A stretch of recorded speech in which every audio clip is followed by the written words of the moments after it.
자, 이제 여름의 길목에 본격적으로 들어선 6월 초입니다. 날씨는 덥지만 찬양 불렀던 것처럼 주님의 따뜻한 미소로 우리의 신앙만큼은 아름다워지는 계절이 되었으면 좋겠습니다. 네. 여러분, 그 신자와 신자 사이에 만약 다툼이 생겼다면, 싸웠단 말이에요. 어떻게 해결하면 좋을까? 어떻게 하면 좋을까? 자, 구약 성경에 이런 예가 있습니다. 아브라함과 조카 롯의 목자 사이에 다툼이 있었어요. 그때 아브라함이 조카 롯에게 아주 멋진 말을 합니다. 네가 좌하면 나는, 그렇죠, 네가 우하면 나는 좌하리라. 져주고 양보하죠. 그러니까 이런 사실을 통해서 우리가 깨닫게 되는 바가 하나 있습니다. 악을 악대로 갚아서는 안 되고 언제나 선으로 대하며 축복하며 자비를 베풀어야 한다 하는 겁니다. 자, 물어보죠. 근데 이게 쉬운가요? 어려워요. 어렵습니다. 지금도 교회의 여러 문제로 다툼이 일어납니다. 그리고 심지어 이 다툼으로 인해서 세상 법정에 서는 교회들도 제법 많습니다. 대부분의 문제는 다 돈 때문이에요. 예배당이라고 불리는 부동산이 돈이거든요. 그걸 누가 점유할 것인가, 이 문제. 한쪽에서는 열심히 찬양하고 한쪽에서는 열심히 기도하다가 세상 법정에 가서 옳고 그름을 나누어서 지분을 나누고 나간 교회가 아이러니하게 바로 그 앞에다가 이전 교회보다 더 멀찍이 예배당을 짓고, 이런 일들이 한국교회 역사 가운데 많이 있었습니다. 우리가 죄를 안 짓는다 하는 건 아닙니다. 알면서도 죄를 짓습니다. 그러니까 우리가 그런 입장이 되면 모르는 거예요. 그런 입장이 되면 우리 또한 그 자리에서 세상 법정에 서게 될 경우도 있을 수 있습니다. 왜냐하면 다 자기의 이권이 개입되어 있기 때문에 그렇죠. 근데 이런 문제, 신자와 신자 사이에 다툼이 있을 때 과연 그런 문제를 세상 법정에 가지고 갈 수 있는가 하는 문제, 한번 좀 고민해 보셨어요? 자, 가지고 갈 수 있다, 없다? 없다는 거예요. 없다. 놀랍게도 충격적이게도 신자와 신자 사이에 다툼이 생길 때 그 문제를 결코 세상 법정에 가지고 가서는 안 된다는 거예요. 굉장히 충격적이죠. 자, 1절 한번 읽어볼까요? 1절 제가 읽겠습니다. 너희 중에, 고린도 교회 성도 가운데 누가 성도 중에 더불어 뭐가 있었어요? 다툼이 있는데 구태여. 자, 구태여는 감히, 이런 말이에요. 감히. 원래 원문은 감히예요. 감히. 근데 놀랍게 우리 성경에 중간에 번역되어 있지만 이게 원래 성경에는, 헬라어 원문에는 감히가 앞에 있어요. 감히, 이렇게 감히. 사도 바울이 굉장히 지금 뭐가 났어요? 화딱지가 확 났다. 감히 너희 중에 누가 싸웠는데. 그 다음 물어볼까요? 불의한 자들 앞에, 이건 세상 법정을 가리킵니다. 세상 법정, 세상 법이 불의하다는 것이 아니라 의롭다함을 받지 못한 사람을 대응해 쓰는 표현입니다. 세상 앞에서 고발하고, 또 원문에는 단어가 빠졌는데 왜가 빠졌어요. 왜? 같이 읽어볼까요? 성도하지? 자, 세상 법정에 설 수 있다, 없다? 없다는 거예요. 자, 그러면 성경을 읽으면 이제 오늘, 그러면 왜 신자와 신자 사이에 다툼이 생길 때 세상 법정에 서면은 안 되는 것인가? 그리고 이런 문제가 생겼을 때 신자는 어떻게 이런 문제를 바라봐야 하는가? 이 문제를 오늘 살피면서 이 모든 문제의 결과가 우리가 하나님 앞에 성화의 수단이 되는 그런 말씀으로 받았으면 좋겠어요. 자, 일단 본문에 말할 때 세상 법정에 서지 말라는 하는 그 대상은 신자와 누구 사이? 신자 사이. 바꿔 말하면 신자와 불신자 사이에 다툼이 생길 때는 세상 법정에 설 수 있어요. 로마서 13장에 보면 너희가 위의 권세에 뭐라고 있습니까? 복종하라. 자, 위의 권세가 뭐예요? 위의 권세. 위의 권세. 자, 위의 권세는 국가의 입법부, 사법부, 행정부의 권위를 뭐라고요? 인정하라.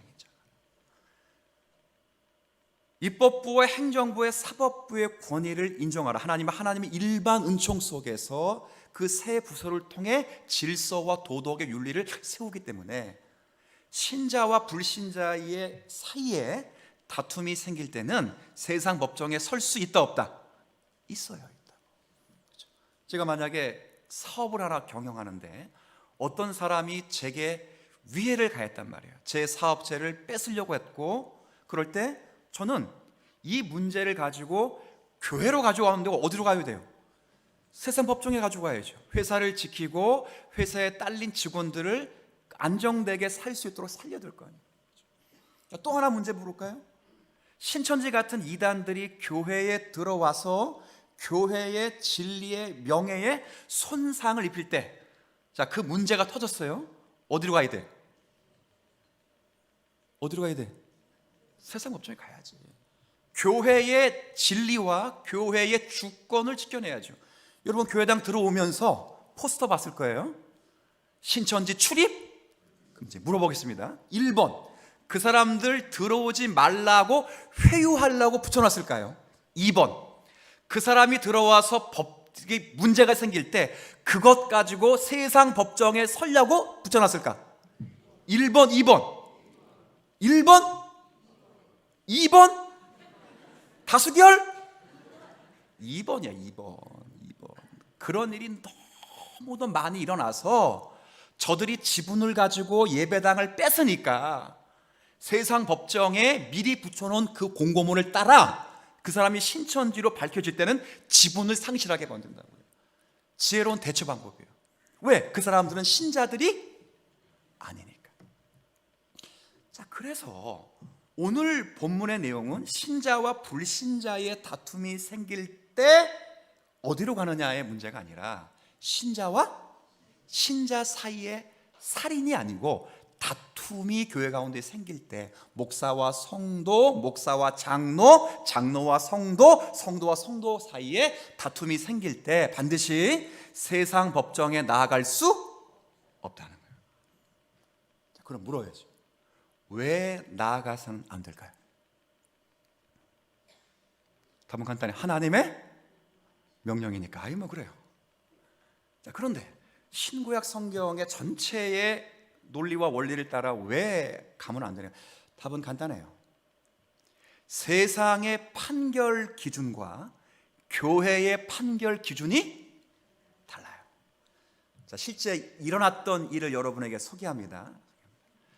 어떤 남성 친구 2명이 술을 마시다가 한 친구가 술 기운에 복권을 하나 사야 되겠다 이런 마음을 가졌어요.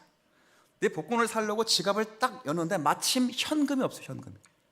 그래서 옆에 있던 같이 술 먹는 친구가 10,000원을 주면서 이것 갖고 사라 했어요. 로또를 얼마치 긁었나? 10,000원어치 긁은 거예요. 근데 10,000원어치 긁었는데 그 주에 놀랍게도 그 번호 가운데 하나가 몇 등? 1등. 벌써 눈이 반짝반짝 거려요. 지금 여러분들 보니까 반짝반짝 거려요. 자, 그래서 이걸 어떻게 나누어야 되는가? 어떻게 나누면 좋겠어요? 뭘 반이야. 찍은 사람도 있는데, 그 번호를 찍은 사람이 있는데. 네? 어디서 해도 어디서 해? 자, 이럴 때 어디 섰어? 세상 법정에 선 거예요. 근데 그 문제를 가지고 교회로 오면 저는 어떤 결정할까요? 네? 어떻게 해결할까요? 6개월 둘 다 수찬 정지. 돈 날아가는 건 그건 니네끼리 알아서 하고. 왜? 요행을 바라는 건 우상 숭배거든요. 그렇죠? 우상 숭배의 핵심은 탐욕인데 이 탐욕을 드러내는 여러 가지 방법 가운데 하나가 요행이에요. 요행. 구약에는 점술사, 점술가라는 표현을 써서 사람의 요행을 취하는 것이 그게 우상을 숭배했으니 교회는 어떻게 해야 돼? 법적으로 수찬정지, 징계를 벌여요. 이해되시겠어요? 즉 뭐가 달라요? 뭐가? 기준이 다른 거예요. 여러분들이 설득이 잘 안 되시는 것 같아요. 성경의 예를 한번 들어보겠습니다. 사도행전 5장에 가면 그 유명한 부부가 나옵니다. 아나니아와 삽비라. 유무상통했던 초대교회 문화 당시 많은 사람들이 자기의 물건을 교회에 도네이션하면서 서로가 함께 더불어 사는 공동체의 꿈을 꾸었다고요. 아나니아와 삽비라가 그 공동체가 너무 거룩하고 신비롭고 아름다워서 자기도 그런 마음을 갖고 자신의 재산을 팔아 그렇게 다짐하여 약속은 스스로 했는데, 스스로 누구한테 한 것도 아니고 스스로 했다고. 그런데 팔긴 팔았는데 딱 팔고 나니까 아직 아들이 대학도 못 갔고 아파트도 못 사고 지금 결혼도 못 했는데 하는 마음이 드니까 판 것 가운데 일부를 성경의 표현은 감췄지만 두고 하나님 앞에 나머지는 드렸어요. 자, 묻습니다. 이거 가지고 세상 법정에 설 수 있다 없다? 그건 죄 아니야? 아니야. 100만 원 헌금하려고 했는데 50만 원밖에 안 했다. 목사가 당신 배임죄로 고소하겠습니다. 미친 거지. 그건 죄가 안 돼, 죄가. 근데 하늘 법정에서는 누굴 속인 거기 때문에? 하나님을 속인 것 때문에. 그 이유는 나중에 사도행전 5장 강의할 때 왜 죽였어야 되는지는 제가 설교할 텐데 그건 지금 그게 문제는 아니에요. 기준이 달라요, 달라. 반드시 신자와 신자 사이에 다툼이 생길 때는 그렇죠? 세상의 기준에 호소해야 되는 게 아니라 하나님의 교회의 기준에 호소해야 됩니다. 그럼 세상의 기준은 뭐고 교회의 기준은 뭐냐? 세상의 의의 기준과 교회의 의의 기준은 달라요. 세상 기준은 큰 거예요. 누가 지분이 많냐? 누가 목소리가 크냐? 누가 더 많이 투자를 했냐? 크고 작은 것을 가지고 나눠요. 누가 더 증거가 많으냐, 그죠? 근데 교회의 기준은 크고 작은 게 아니에요. 교회의 기준은 늘 강조하지만 따라해 볼까요? 거룩. 교회의 기준이 뭐예요? 거룩이에요. 여러분, 제가 늘 말씀드리지만 요한계시록에 보면 하나님이 이끄시는 두 왕국이 있어요. 하나는 교회라는 왕국이 있고 하나는 세상이라는 왕국이 있어요. 하나님은 교회의 하나님만이 아니시고 하나님은 세상의 하나님도 되세요. 무슨 말이냐? 하나님은 교회를 중심으로 당신의 구원 역사를 펼치시지만 하나님의 나라는 교회 안에만 국한되는 것이 아니라 하나님의 뜻은 이 땅의 모든 주권이 미치는, 하나님이 계시는 모든 곳에 하나님의 뜻이 미치기 때문에 하나님은 세상과 교회를 함께 붙들고 계시는 전능하신 하나님이세요. 그런데 이 세상과 교회를 구별할 때, 교회를 상징할 때는 항상 예루살렘이라는 단어를 쓰고, 놀랍게도 세상을 말할 때는 항상 뭘 썼죠? 바벨론을 써요, 바벨론.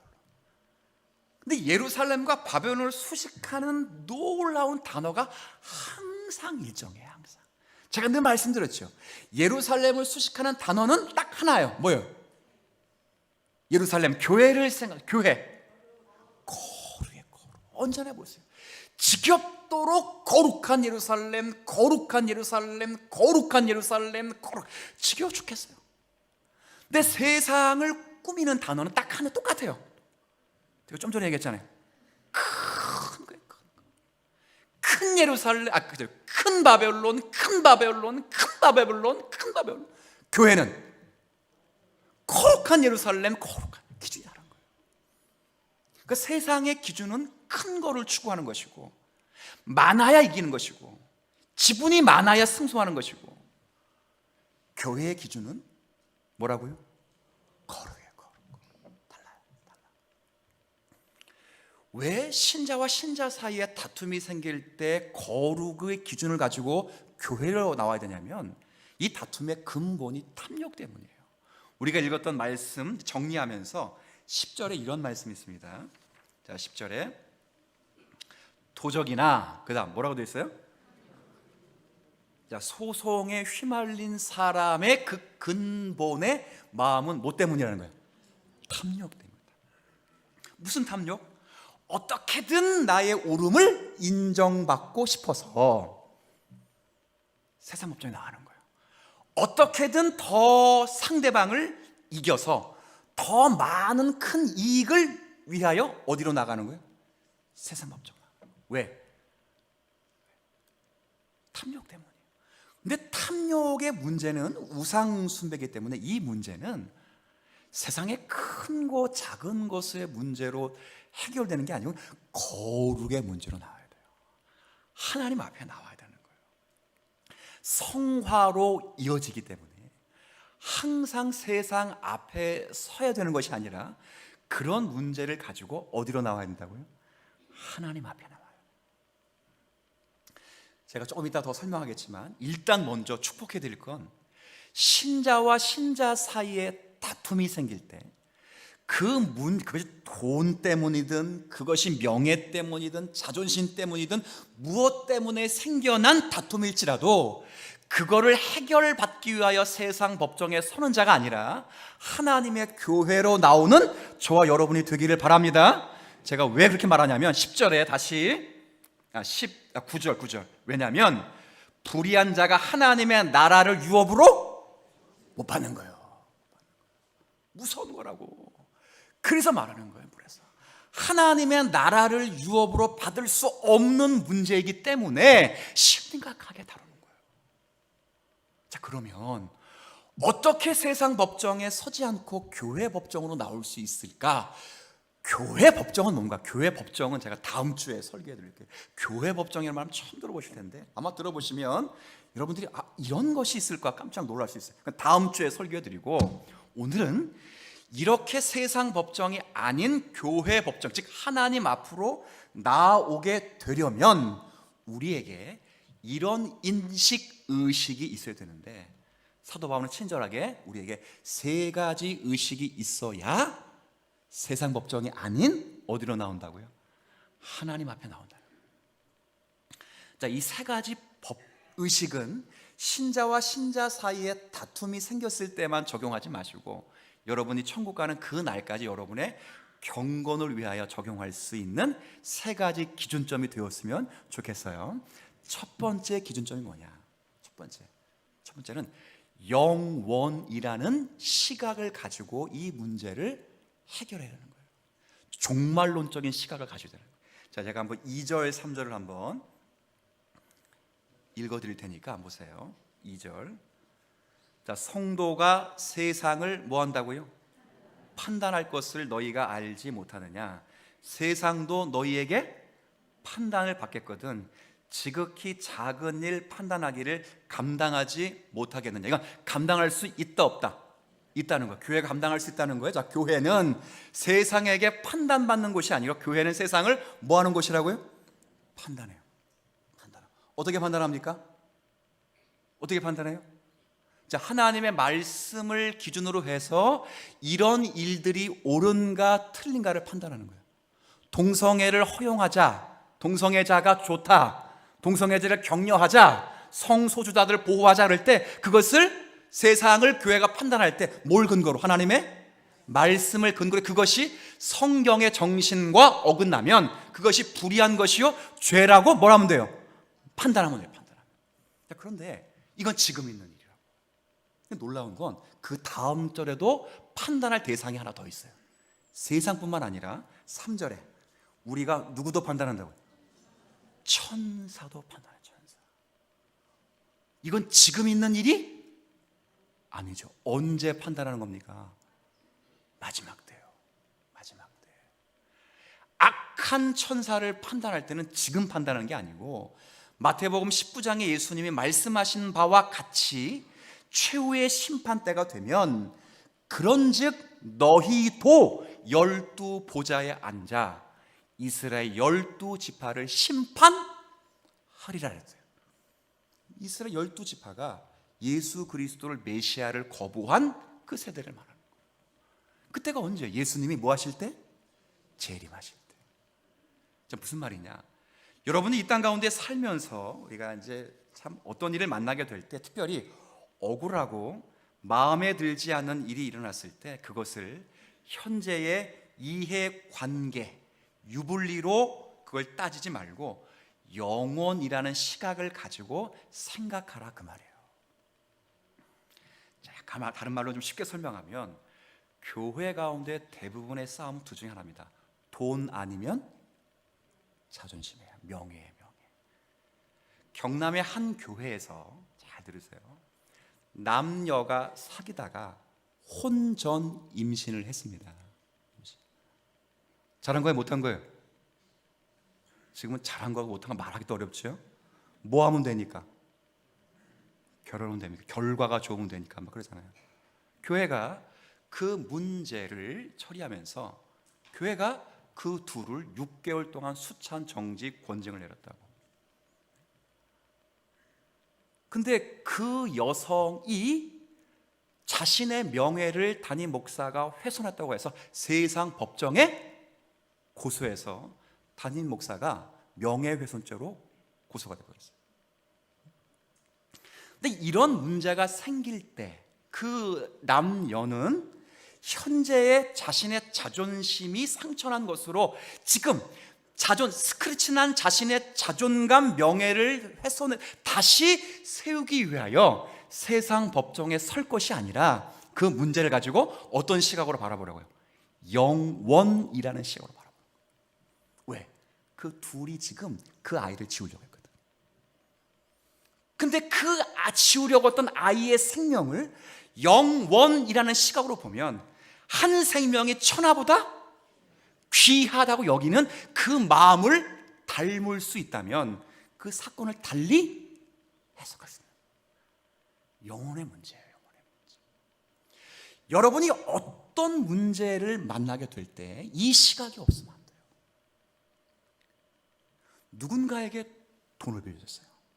근데 돈을 못 받았어요. 못 받은 돈 때문에 죽을 것 같아.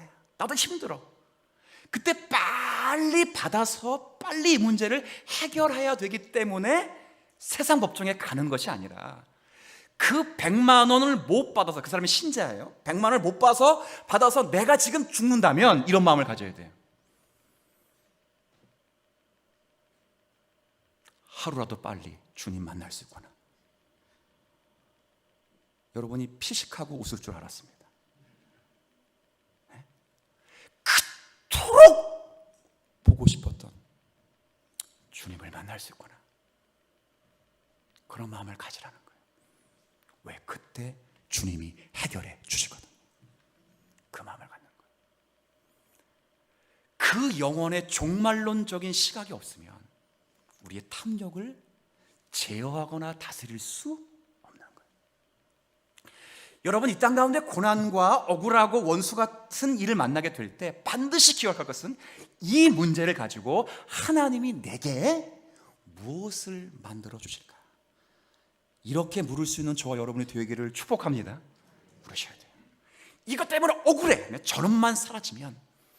반드시 그 문제를 해결하기에 급급하지 말고 그 울며 상처난 나의 자신의 자존감을 영원이란 시간 속에서 하나님 앞에 내어드리고, 내 마음을 주님은 아시겠지. 그렇죠? 저 사람은 몰라도 주님은 아시겠지라는 그 마음을 갖고 인내를 하면, 인내는 연다는 소망을, 나는 은혜가 있을 수 있다는 거예요. 영원이란 시각이에요. 영원이란 시각. 교회 가운데 무엇보다 탐욕을 제어할 수 있는 가장 중요한 시간은 영혼이에요. 영혼. 다 싸들고 갈 수 없어요. 여러분의 자존감 가지고 교회 가는 거 아니에요. 천국 가는 것도 아니고 바로 영혼이라는 시각이에요. 우리 모두가 교회 가운데 그런 문제가 생길 때 어떤 문제든 종말론적이고 영혼적인 시각으로 바라볼 수 있는 시각이 성령의 설득시키는 역사로 인하여 우리 가운데 자리 잡게 되기를 먼저 축복합니다. 종말론적인 시각이에요. 두 번째는 순서를 좀 바꿀게요. 시간 관계상. 두 번째는 형제의식이라는 생각을 가요. 형제의식. 자, 한번 볼까요? 8절. 자, 여러분 한번 읽어주시겠어요? 시작.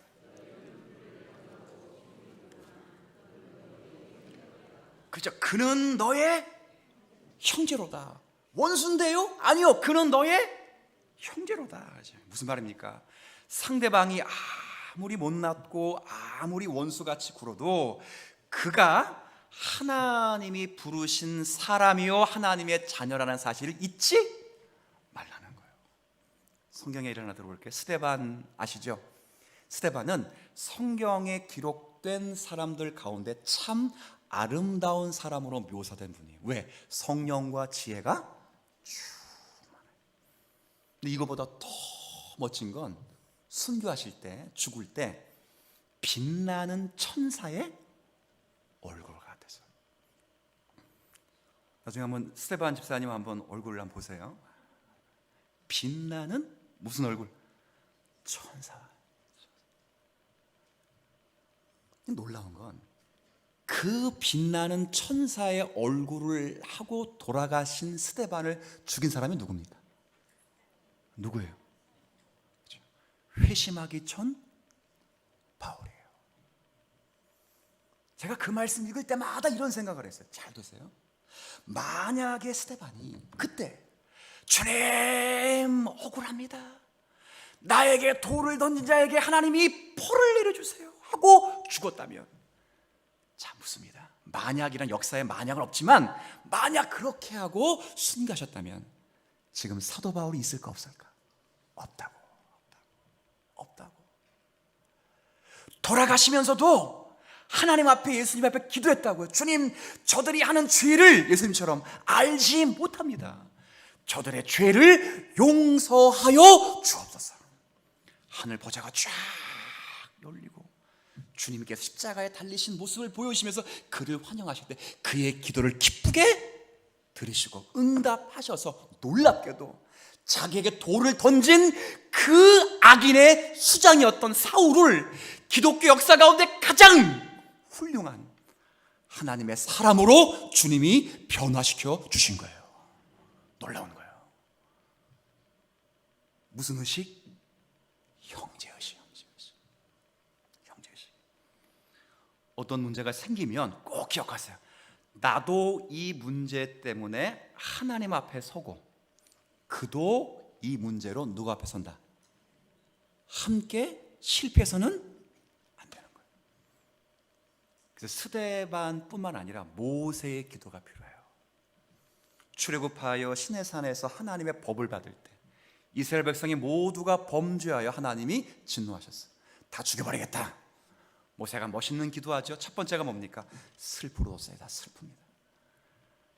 하나님의 거룩한 백성들이 자기를 위하여, 자기들을 위한 신을 만들었으니 하나님을 버렸습니다. 슬픕니다. 정말 죽어 마땅합니다. 주님, 그러나 용서해 주시길 바랍니다. 저들이 아직 주의 말씀을 판명하게 이해하지 못합니다. 주님, 저들을 용서해 주십시오. 원합니다. 용서해 주십시오. 하지만 주님이 그렇게 하시지 않으실 거면 제가 더 원하는 것은 저도 함께 죽으시고 주의 책에서 내 이름을 지워주소서. 저 사람을 죽인다면 누구도 죽이라는 거예요? 나도 죽여. 근데 저 사람이 누구예요? 모세 안 만났으면 행복하다, 그런 사람들이에요. 그런 사람들하고 담임 목사 잘못 만나가지고 개고생하고 있다, 저 목사만 없으면 행복할 텐데, 그런 성도들이라고. 그가 우리의 누구라고요? 형제예요. 성도 여러분, 옆에 있는 한번 성도들 보세요. 옆에 있는 분들 잠깐만 얼굴 보세요. 잘생긴 얼굴들. 근데 뭐 옆에 있는 분들은 다 사이가 좋아요. 원래 사이 좋으니까 옆에 앉았지. 다 누구라고요? 형제예요. 그 시간, 그래야 우리의 탐욕을 이길 수 있는 거예요. 세 번째는 교회론적 시각을 가져야 돼요. 무슨 시각? 첫 번째가 종말론적 시각, 두 번째가 형제의식, 세 번째가 교회론적 시각이에요. 이게 무슨 말이냐? 4절 5절 한번 여러분이 한번 읽어주시겠어요? 4절 5절 시작.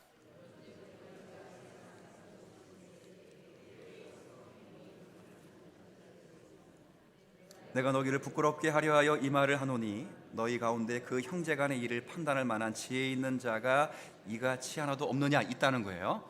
자, 5절 말씀은 다음 주에 교회 법정이라는 제목으로 설교 드릴 텐데, 여기 중간 보면 4절, 5절에 보면 4절에 경희여김, 경희여김. 물론 불신자를 칭하는 표현이지만 사도가 일부러 경히 여기다는 표현을 썼어요. 5절에는 자랑스럽게가 아니고 어떻게? 부끄럽게. 이 표현을 일부러 썼어요.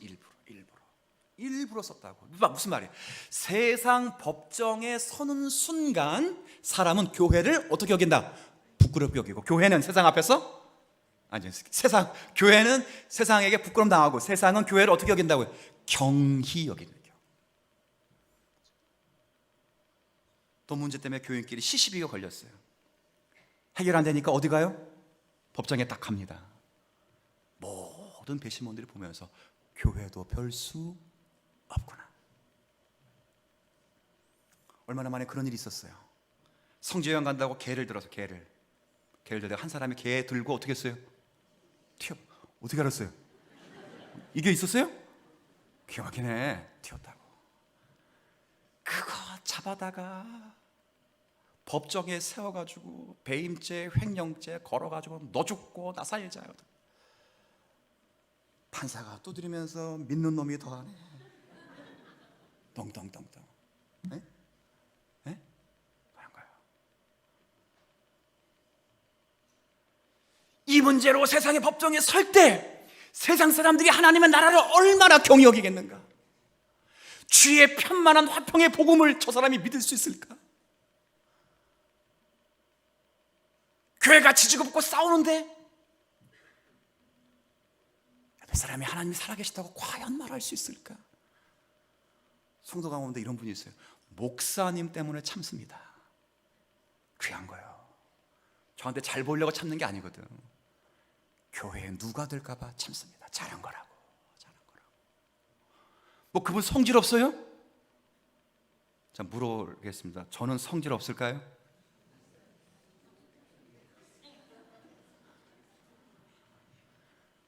고집이 제일 센 사람이 누군지 아세요? 성씨? 안씨요. 장로님들이 다 이긴 것 같죠? 지금까지 다 내 뜻대로 됐다고. 놀라운 건. 근데 끝나고 보면 장로님이 본인들이 이긴 거로 생각한다고. 근데 시간 지나면 다 내 뜻대로 돼. 안 되는 거예요. 고집 세다고.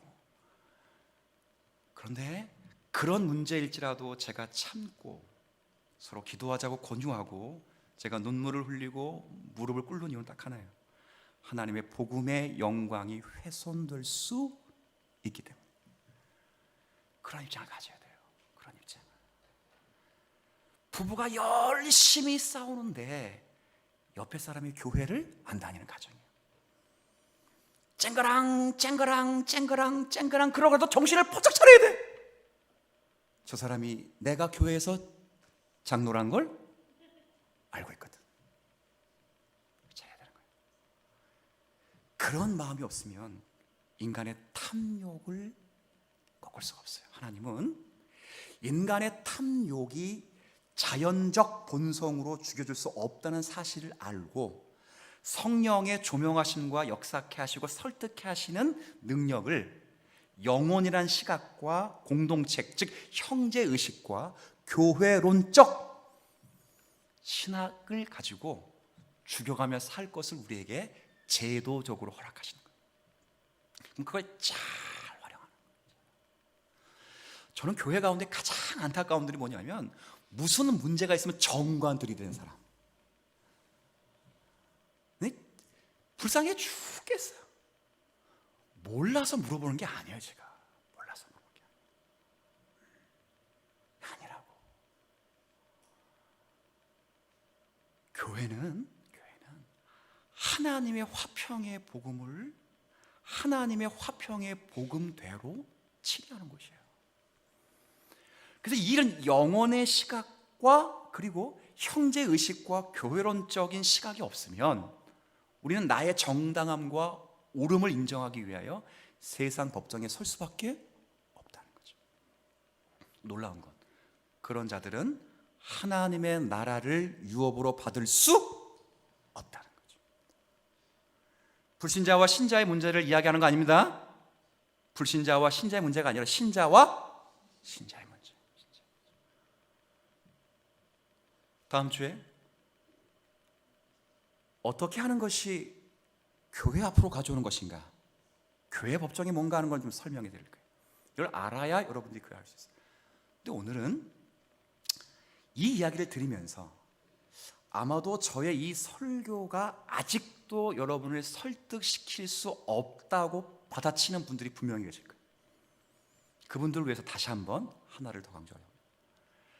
만약에 저의 설교가 그건 성경의 이야기고 혹은 그 목사님 생각이고 라고 생각하시는 분의 대다수는 자기가 교회를 개혁하고 있는 개혁이 진짜 교회의 불의를 정의롭고 공의롭게 바꾸기 위해서 다투는 사람들일 경우 그래요.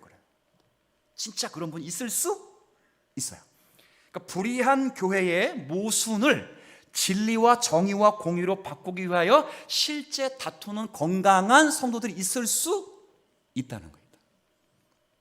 자, 그런데 그럴지라도 그 문제 가지고 세상 법정에 나올 수 없다. 자, 그런 분들이 계시다면 반드시 두 가지 마음을 가져야 돼요. 두 가지. 내가 최선을 다했음에도 불구하고 끝까지 불의가 의롭게 되지 못했을 때 첫 번째 마음은 다른 게 아니라 하나님께 맡겨야 됩니다. 누구에게 맡기라고요? 하나님께 맡겨요. 왜? 하나님이 일하실 것이기 때문에. 하나님이 친히 자신의 공의를 세우실 수 있기 때문에. 첫 번째는 하나님께 맡기라는 거예요.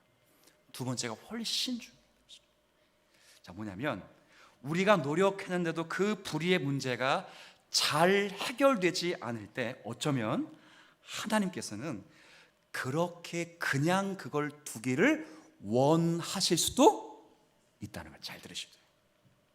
우리의 마음은 좀 이상하게 들리겠지만 우리의 마음은 어떤 교회의 문제, 교단의 문제가 있는데 그걸 개혁해서 바르게 드러내야 하는 것이 우리의 마음이에요. 그 진짜 마음이에요. 그런데 하나님께서 오히려 그 교회의 문제를 더 깊게 빠져버리도록, 더 추악하고 악한 모습이 드러나도록 만드셔서 나중에 하나님께서 크게 일하실 경우가 있어요, 없어요?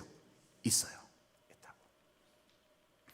종교 개혁자 가운데 여러분들이 10월달마다 듣는 분이 있어요. 마틴 루터, 종교 개혁하신 분이에요. 근데 마틴 루터가 혼자 종교 개혁했을까요? 아니에요. 빙산의 일각 그때 터졌기 때문에 마틴 루터지요.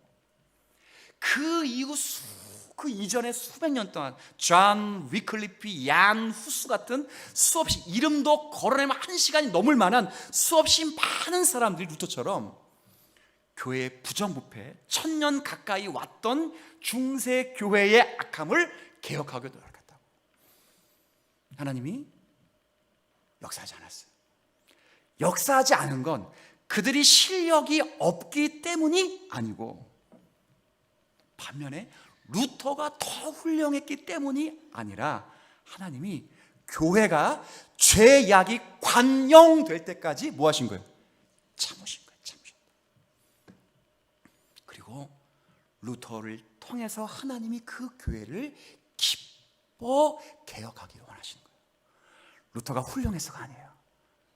얀 후스가 더 연약해서 그런 것도 아니에요. 하나님이 때론 자기의 때가 되기까지 기다리실 수 있어요. 그러면 불의의 문제를 개혁하기 위하여 애쓰다가 시시하게 끝날 때 하나님께 맡길 뿐만 아니라 하나님의 때에 하나님이 계획하신 대로 이루어 가실 수도 있다라는 마음을 가지고 하나님께 주권을 내어드리는 저와 여러분이 되었으면 좋겠어요. 이 마음이 필요해요. 짧게는 수년 내에 하나님이 일하실 거예요. 길게는 수십 년 혹은 수백 년 만에 하나님이 일하셔요. 목사님, 그런 교회가 있을까요? 그런 교회가 있어요. 수없이 많아요. 한국 교회 역사 가운데 바르게 신앙생활하고 바르게 예배했던 그 교회 성도들과 목회자들이 자신들이 세운 예배당에서, 자신들이 세운 교단에서 진짜 억울하게 쫓겨당했을 그 시점에 너무 억울하잖아요. 너무 억울하잖아요. 그 세상 법정에 호소하려고 딱 했다고요.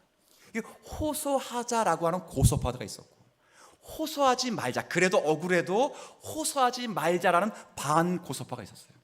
그때 박윤선 목사님이 오늘 읽었던 요절 말씀인 7절인 7절, 자, 제가 한번 여러분 같이 읽어주세요. 시작. 너희가